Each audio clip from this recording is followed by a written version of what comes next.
The message you are about to hear was written and recorded on a record in 1956 by Earl Nightingale. This message is the answer to the question that he had been searching for from the time he was about 9 years old. Earl Nightingale had been born in economically depressed times. As a child, because they were so poor, Earl desperately wanted to know why some people grew up to enjoy prosperity, while others, like his family, struggled merely to survive. Unable to find answers to his questions from grown-ups, Earl began reading everything he could, believing that someone, somewhere, had the answer. Many years passed, and when Earl was 35 years old, he wrote and recorded this message. It was to be played one Saturday morning to a small group of salesmen during his absence. When Earl returned, he learned that the message had made such a positive impact on the men, they wanted copies to share with their friends and family. Earl arranged with Columbia Records to duplicate the record to meet the many requests. Much to Earl's surprise, in very little time, without any real advertising or marketing, over 1 million copies had been sold, and he received a gold record. Earl called the message The Strangest Secret. And this single recording was the seedling from which the entire personal development industry grew. And because Earl had discovered the true meaning of the strangest secret, which determines the outcome of one's life, he went from poverty to become one of the most highly recognized voices and names throughout the United States and from the West Indies to South Africa. His daily radio program, Our Changing World, was the world's most widely sponsored radio program and was heard daily across the United States, Canada, Mexico, Australia, the Bahamas, Guam, New Zealand, Puerto Rico, the Armed Forces Radio, and 30 countries overseas. I'm Diana Nightingale, and since my husband's death in 1989, I have continually looked for new effective ways to continue to share Earl's many messages of inspiration with the world. The personal development industry is so vast today, and yet people around the world attribute the strangest secret as being the one message that has most positively affected their lives. Earl revised the strangest secret several times over the past 40 years as times changed. Because of these changes, I believe you will appreciate the historic value of this original recording. As you listen, you will notice how the statistics reflect those of the mid-1950s. You'll also hear Earl mention the other side of the record. But 40 years later, the message is as true and valuable as it was then. Now I invite you to sit back, relax, and enjoy the original The Strangest Secret by Earl Nightingale.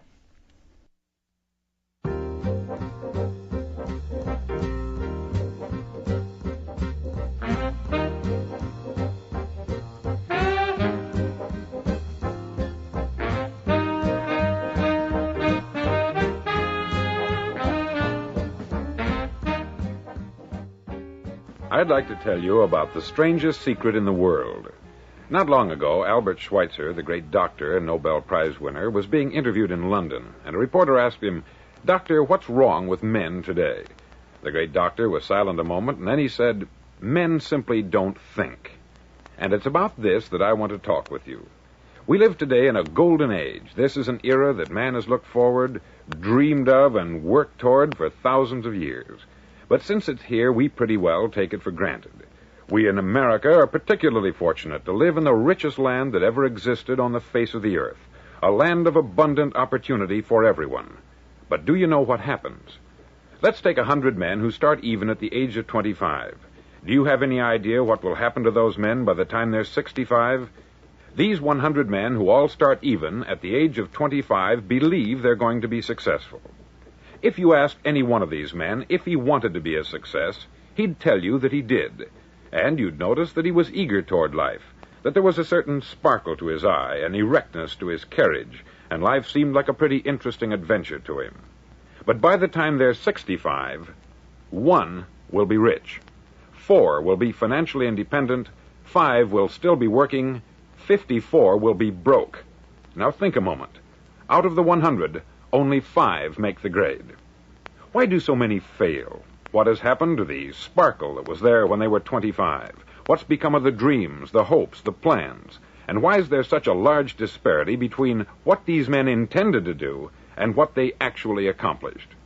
When we say about 5% achieve success, we have to define success. And here's the definition. Success is the progressive realization of a worthy ideal. If a man is working toward a predetermined goal and knows where he's going, that man is a success. If he's not doing that, he's a failure. Success is the progressive realization of a worthy ideal. Rollo May, the distinguished psychiatrist, wrote a wonderful book called Man's Search for Himself. And in this book he says, the opposite of courage in our society is not cowardice, it is conformity. And there you have the trouble today. It's conformity. People acting like everyone else, without knowing why, without knowing where they're going. Now think of it. In America right now, there are over 14 million people 65 years of age and over, and about 13 million of these 14 million are broke. They're dependent on someone else for life's necessities. Now, we learn to read by the time we're 7. We learn to make a living by the time we're 25. Usually, by that time, we're not only making a living, we're supporting a family. And yet, by the time we're 65, we haven't learned how to become financially independent in the richest land that has ever been known. Why? We conform. And the trouble is that we're acting like the wrong percentage group, the 95% who don't succeed. Now, why do these people conform? Well, they don't know, really. These people believe that their lives are shaped by circumstances, by things that happen to them, by exterior forces. They're outer-directed people.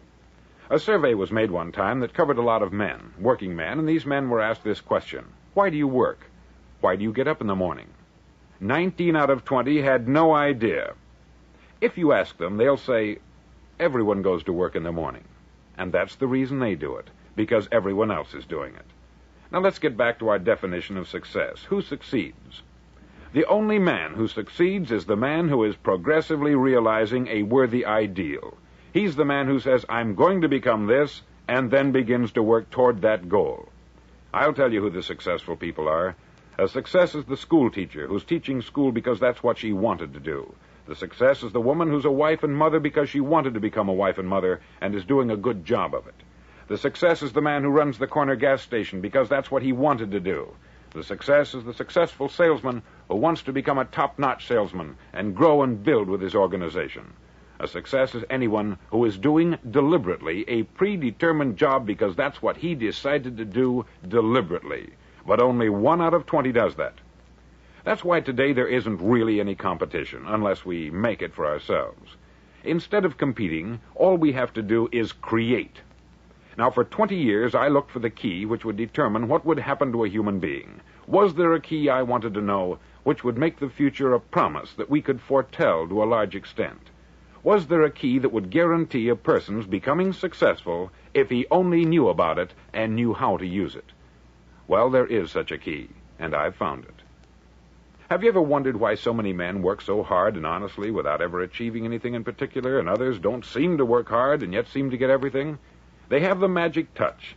You've heard them say that about someone. Everything he touches turns to gold. And have you ever noticed that a man who becomes successful tends to continue to become successful? And on the other hand, have you noticed how a man who is a failure tends to continue to fail? It's because of goals. Some of us have them, some don't. People with goals succeed because they know where they're going. Now think of a ship leaving a harbor, and think of it with the complete voyage mapped out and planned. The captain and crew know exactly where it's going and how long it will take. It has a definite goal.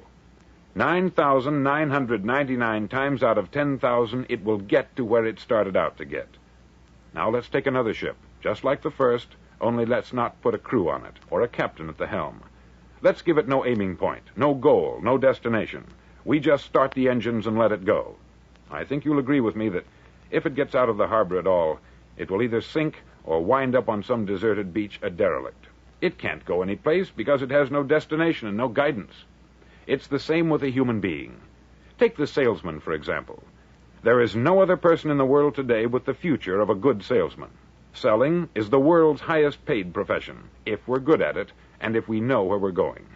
Every company needs top-notch salesmen, and they reward those men. The sky is the limit for them. But how many can you find? Someone once said, the human race is fixed, not to prevent the strong from winning, but to prevent the weak from losing. The American economy today can be likened to a convoy in time of war.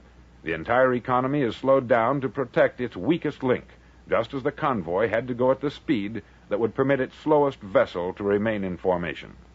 That's why it's so easy to make a living today. It takes no particular brains or talent to make a living and support a family today. So we have a plateau of so-called security, if that's what a person's looking for. But we do have to decide how high above this plateau we want to aim for. Now let's get back to the strangest secret in the world, the story that I wanted to tell you today. Why do men with goals succeed in life and men without them fail? Well, let me tell you something which, if you really understand it, will alter your life immediately. If you understand completely what I'm going to tell you from this moment on, your life will never be the same again. You'll suddenly find that good luck just seems to be attracted to you. The things you want just seem to fall in line. And from now on, you won't have the problems, the worries, the gnawing lump of anxiety that perhaps you've experienced before. Doubt, fear, well, they'll be things of the past. Here's the key to success and the key to failure. We become what we think about. Now let me say that again. We become what we think about. Throughout all history, the great wise men and teachers, philosophers and prophets have disagreed with one another on many different things. It is only on this one point that they are in complete and unanimous agreement. Listen to what Marcus Aurelius, the great Roman emperor, said. He said, "A man's life is what his thoughts make of it." Disraeli said this, "Everything comes if a man will only wait. I have brought myself by long meditation to the conviction that a human being with a settled purpose must accomplish it, and that nothing can resist a will that will stake even existence for its fulfillment." Ralph Waldo Emerson said this, "A man is what he thinks about all day long." William James said, "The greatest discovery of my generation is that human beings can alter their lives by altering their attitudes of mind." And he also said, "We need only in cold blood act as if the thing in question were real, and it will become infallibly real by growing into such a connection with our life that it will become real. It will become so knit with habit and emotion that our interest in it will be those which characterize belief." He also said this, "If you only care enough for a result, you will almost certainly attain it. If you wish to be rich, you will be rich. If you wish to be learned, you will be learned. If you wish to be good, you will be good. Only you must then really wish these things, and wish them exclusively, and not wish at the same time 100 other incompatible things just as strongly." In the Bible you read, in Mark 9:23, "If thou canst believe, all things are possible to him that believeth." Dr. Norman Vincent Peale said this, "This is one of the greatest laws in the universe. Fervently do I wish I had discovered it as a very young man. It dawned upon me much later in life, and I've found it to be one of the greatest, if not my greatest discovery outside of my relationship to God. And the great law, briefly and simply stated, is that if you think in negative terms, you'll get negative results. If you think in positive terms, you will achieve positive results. That is the simple fact which is at the basis of an astonishing law of prosperity and success. In 3 words, believe and succeed." William Shakespeare put it this way, "Our doubts are traitors, and make us lose the good we oft might win by fearing to attempt." George Bernard Shaw said, "People are always blaming their circumstances for what they are. I don't believe in circumstances. The people who get on in this world are the people who get up and look for the circumstances they want, and if they can't find them, make them." Well, it's pretty apparent, isn't it? And every person who discovered this for a while believed that he was the first one to work it out. We become what we think about. Now, it stands to reason that a person who's thinking about a concrete and worthwhile goal is going to reach it, because that's what he's thinking about. And we become what we think about. Conversely, the man who has no goal, who doesn't know where he's going, and whose thoughts must therefore be thoughts of confusion and anxiety and fear and worry, becomes what he thinks about. His life becomes one of frustration, fear, anxiety, and worry. And if he thinks about nothing, he becomes nothing. Now, how does it work? Why do we become what we think about? Well, I'll tell you how it works as far as we know. Now, to do this, I want to tell you about a situation that parallels the human mind. Suppose a farmer has some land, and it's good, fertile land. Now, the land gives the farmer a choice. He may plant in that land whatever he chooses. The land doesn't care. It's up to the farmer to make the decision. Now, remember, we're comparing the human mind with the land, because the mind, like the land, doesn't care what you plant in it. It will return what you plant, but it doesn't care what you plant. Now, let's say that the farmer has 2 seeds in his hand. One is a seed of corn, the other is nightshade, a deadly poison. He digs 2 little holes in the earth, and he plants both seeds, one corn, the other nightshade. He covers up the holes, waters, and takes care of the land, and what will happen? Invariably, the land will return what is planted. As it's written in the Bible, as ye sow, so shall ye reap.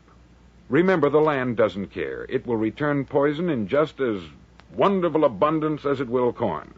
So up come the 2 plants, one corn, one poison. Now, the human mind is far more fertile, far more incredible and mysterious than the land, but it works the same way. It doesn't care what we plant. Success, failure. A concrete, worthwhile goal, or confusion, misunderstanding, fear, anxiety, and so on. But what we plant, it will return to us. You see, the human mind is the last great unexplored continent on the earth. It contains riches beyond our wildest dreams. It will return anything we want to plant. Now, you might say, well, if that's true, why don't people use their minds more? Well, I think they've figured out an answer to that, too. Our mind comes as standard equipment at birth. It's free, and things that are given to us for nothing we place little value on. Things that we pay money for, we value. The paradox is that exactly the reverse is true. Everything that's really worthwhile in life came to us free. Our mind, our soul, our body, our hopes, our dreams, our ambitions, our intelligence, our love of family and children and friends. All these priceless possessions are free, but the things that cost us money are actually very cheap and can be replaced at any time. A good man can be completely wiped out and make another fortune. He can do that several times. Even if our home burns down, we can rebuild it, but the things we got for nothing, we can never replace. The human mind isn't used merely because we take it for granted. Familiarity breeds contempt. It can do any kind of job we assign to it, but generally speaking, we use it for little jobs instead of big, important ones. Universities have proved that most of us are operating on about 10% of our abilities. Decide now, what is it you want? Plant your goal in your mind. It's the most important decision you'll ever make in your entire life. Do you want to be an outstanding salesman, a better worker at your particular job? Do you want to go places in your company, in your community? All you've got to do is plant that seed in your mind. Care for it. Work steadily toward your goal, and it will become a reality. It not only will, there's no way that it cannot. You see, that is a law, like the laws of Sir Isaac Newton, the laws of gravity. If you get on top of a building and jump off, you'll always go down. You'll never go up. And it's the same with all the other laws of nature. They always work. They're inflexible. Think about your goal in a relaxed, positive way. Picture yourself in your mind's eye as having already achieved this goal. See yourself doing the things you will be doing when you've reached your goal. Ours has been called the phenobarbital age, the age of ulcers and nervous breakdowns. At a time when medical research has raised us to a new plateau of good health and longevity, far too many of us worry ourselves into an early grave trying to cope with things in our own little personal ways, without learning a few great laws that will take care of everything for us. These things we bring on ourselves through our habitual way of thinking. Every one of us is the sum total of his own thoughts. He is where he is because that is exactly where he really wants to be, whether he'll admit that or not. Each of us must live off the fruit of his thoughts in the future, because what you think today and tomorrow, next month and next year, will mold your life and determine your future. You're guided by your mind. I remember one time I was driving through Arizona, and I saw one of those giant earth-moving machines roaring along the road at about 35 miles an hour with what looked like 20 tons of dirt in it, a tremendous, incredible machine, and there was a little man perched way up on top with the wheel in his hands guiding it. And as I drove along, I was struck by the similarity of that machine to the human mind. Just suppose you're sitting at the controls of such a vast source of energy. Are you going to sit back and fold your arms and let it run itself into a ditch? Or are you going to keep both hands firmly on the wheel and control and direct this power to a specific, worthwhile purpose? It's up to you. You're in the driver's seat. You see, the very law that gives us success is a two-edged sword. We must control our thinking. The same rule that can lead a man to a life of success, wealth, happiness, and all the things he's ever dreamed of for himself and his family, that very same law can lead him into the gutter. It's all in how he uses it, for good or for bad. This is the strangest secret in the world. Now, why do I say it's strange, and why do I call it a secret? Actually, it isn't a secret at all. It was first promulgated by some of the earliest wise men, and it appears again and again throughout the Bible. But very few people have learned it, understand it. That's why it's strange, and why, for some equally strange reason, it virtually remains a secret. I believe that you could go out and walk down the main street of your town and ask one man after another what the secret of success is, and you probably wouldn't run into one man in a month who could tell you. Now, this information is enormously valuable to us if we really understand it and apply it. It's valuable to us not only for our own lives, but the lives of those around us, our family, employees, associates, and friends. Life should be an exciting adventure. It should never be a bore. A man should live fully, be alive. He should be glad to get out of bed in the morning. He should be doing a job he likes to do because he does it well. One time I heard Grove Patterson make a speech, the editor-in-chief of the Toledo Daily Blade, and as he concluded his speech, he said something that I've never forgotten. He said something like this: "My years in the newspaper business have convinced me of several things, among them that people are basically good, and that we came from someplace, and we're going someplace. So we should make our time here an exciting adventure. The architect of the universe didn't build a stairway leading nowhere. And the greatest teacher of all, the carpenter from the plains of Galilee, gave us the secret time and time again. As ye believe, so shall it be done unto you."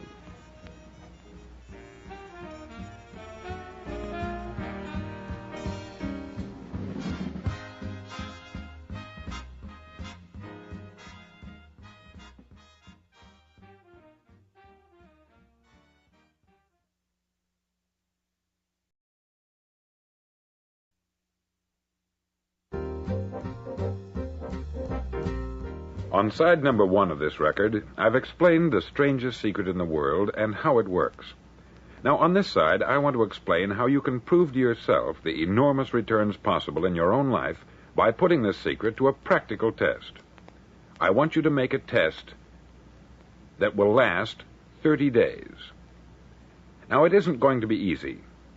If you'll give it a good try, it will completely change your life for the better.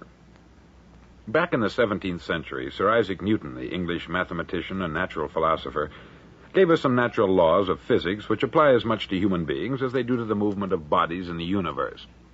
Now, one of these laws is that for every action, there is an equal and opposite reaction.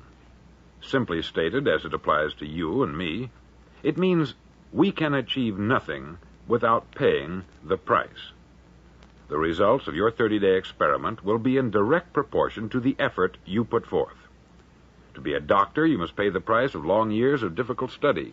To be successful in selling, and remember that each of us succeeds to the extent of his ability to sell, selling our families on our ideas, selling education in schools, selling our children on the advantages of living the good and honest life, selling our associates and employees on the importance of being exceptional people, to, of course, the profession of selling itself. But to be successful in selling our way to the good life, we must be willing to pay the price. Now, what is that price? Well, it's many things. First, it's understanding emotionally, as well as intellectually, that we literally become what we think about, that we must control our thoughts if we're to control our lives. It's understanding fully that, as ye sow, so shall ye reap. Secondly, it's cutting away all the fetters from the mind and permitting it to soar as it was divinely designed to do.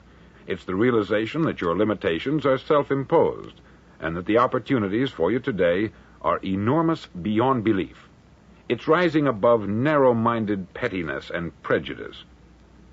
Thirdly, to use all your courage to force yourself to think positively on your own problem, to set a definite and clearly defined goal for yourself, to let your marvelous mind think about your goal from all possible angles, to let your imagination speculate freely upon many different possible solutions, to refuse to believe there are any circumstances sufficiently strong to defeat you in the accomplishment of your purpose, to act promptly and decisively when your course is clear, and to keep constantly aware of the fact that you are, at this moment, standing in the middle of your own acre of diamonds, as Russell Conwell used to point out.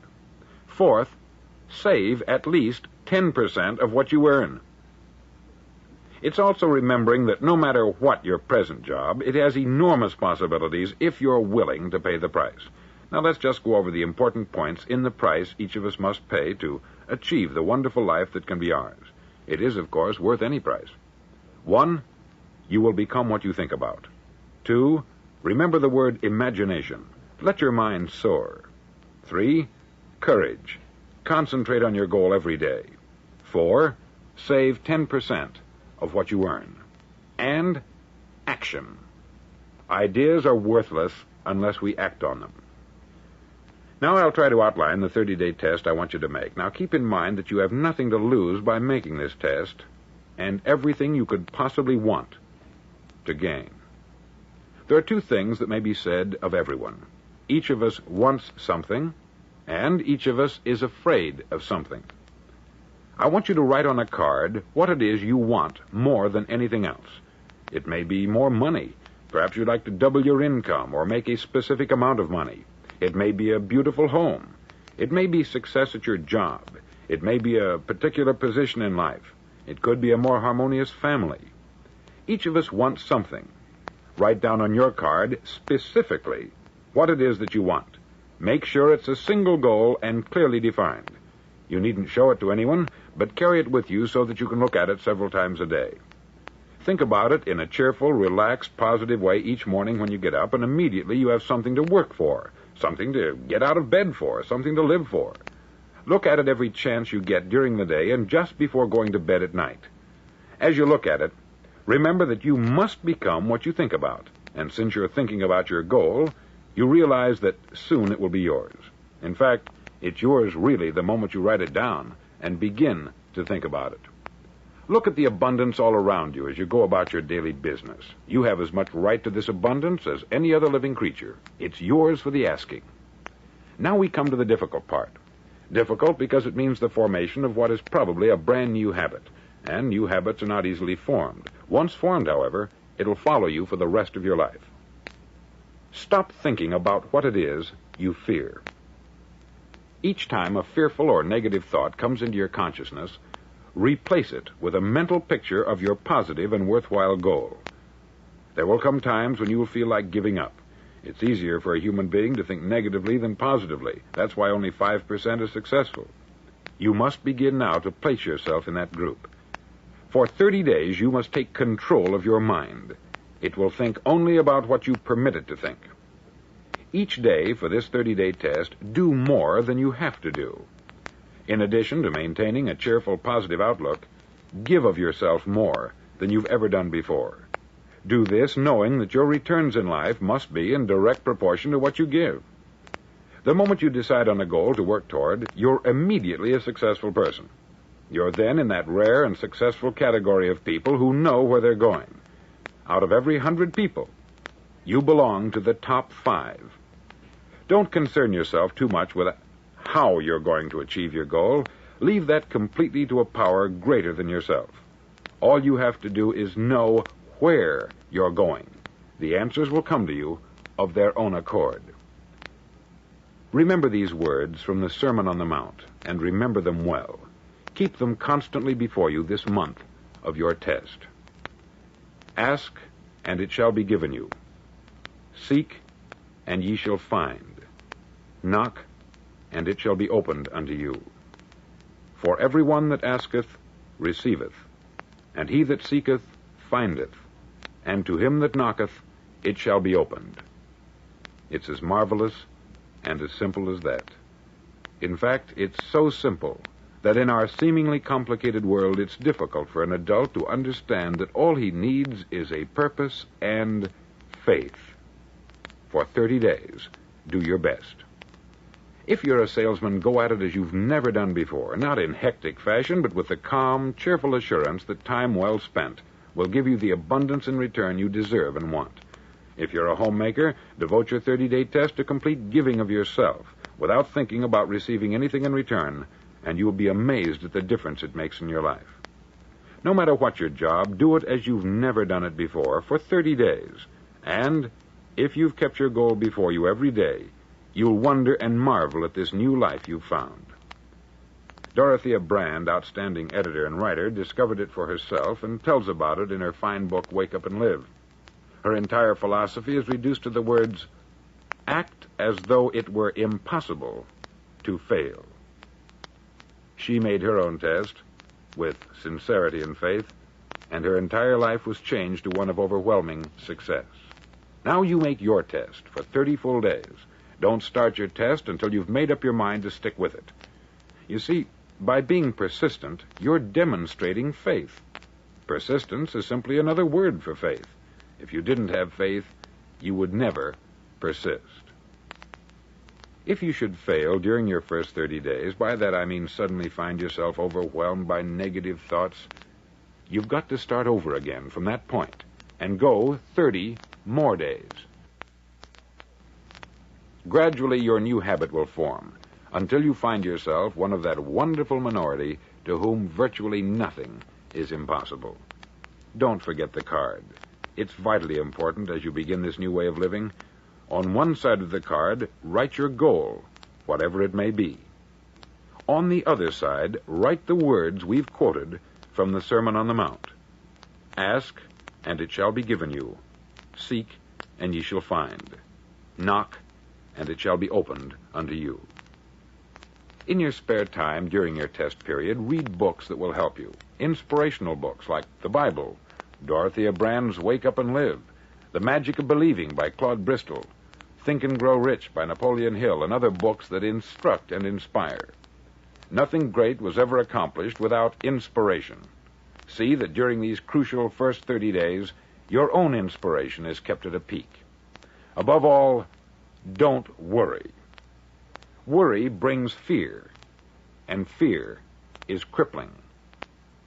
The only thing that can cause you to worry during your test is trying to do it all yourself. Know that all you have to do is hold your goal before you. Everything else will take care of itself. Remember also to keep calm and cheerful. Calm and cheerful. Don't let petty things annoy you and get you off course.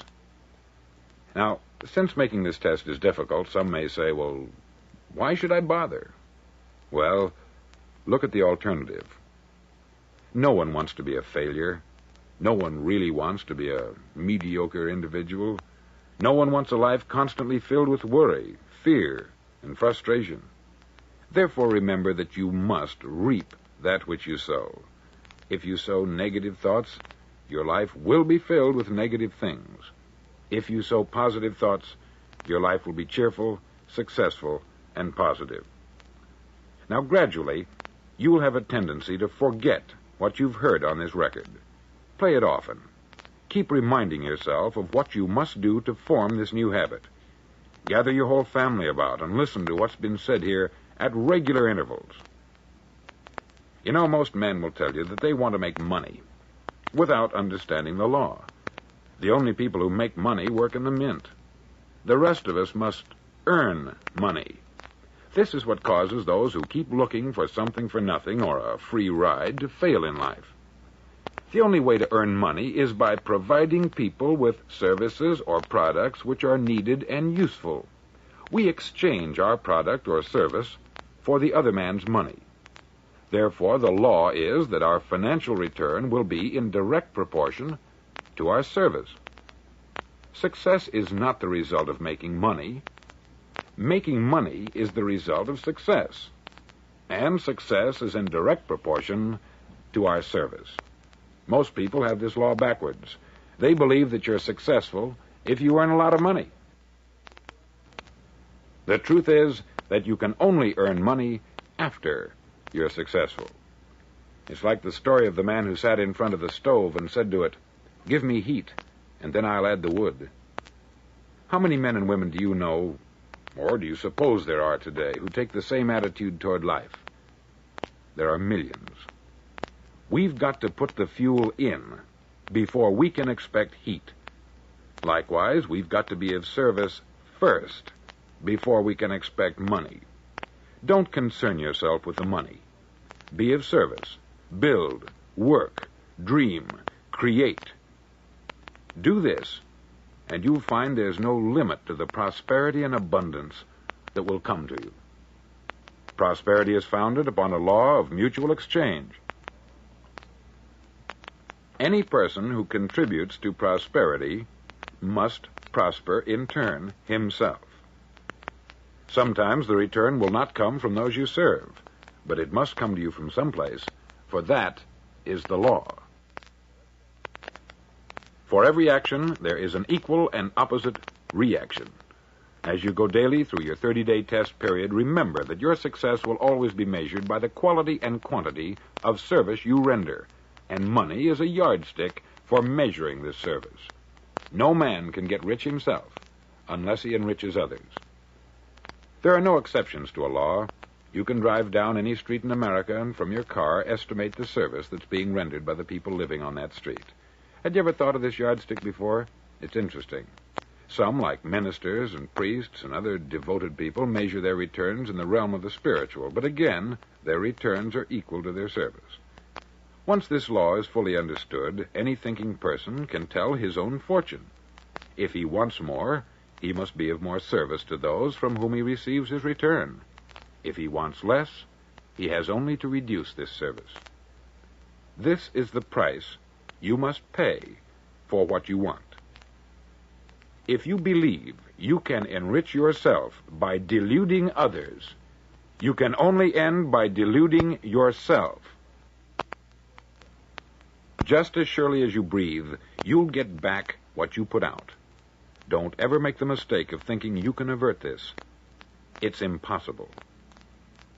The prisons and the streets where the lonely walk are filled with people who tried to make new laws just for themselves. We may avoid the laws of man, but there are greater laws that cannot be broken. An outstanding medical doctor recently pointed out 6 steps that will help you realize success. 1, set yourself a definite goal. 2, quit running yourself down.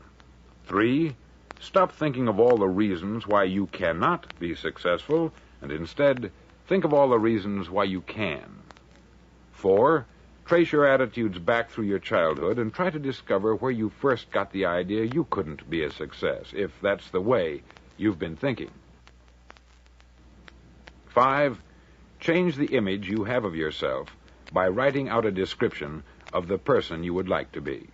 And 6, act the part of the successful person you have decided to become. The doctor who wrote those words is a noted West Coast psychiatrist, David Harold Fink, M.D. Do what all the experts since the dawn of recorded history have told you you must do. Pay the price by becoming the person you want to become. It's not nearly as difficult as living unsuccessfully. Make your 30-day test. Then repeat it. Then repeat it again. Each time it will become more a part of you until you'll wonder how you could ever have lived any other way. Live this new way, and the floodgates of abundance will open and pour over you more riches than you may have dreamed existed. Money? Yes, lots of it. But what's more important, you'll have peace. You'll be in that wonderful minority who lead calm, cheerful, successful lives. Start today. You have nothing to lose, but you have a life to win.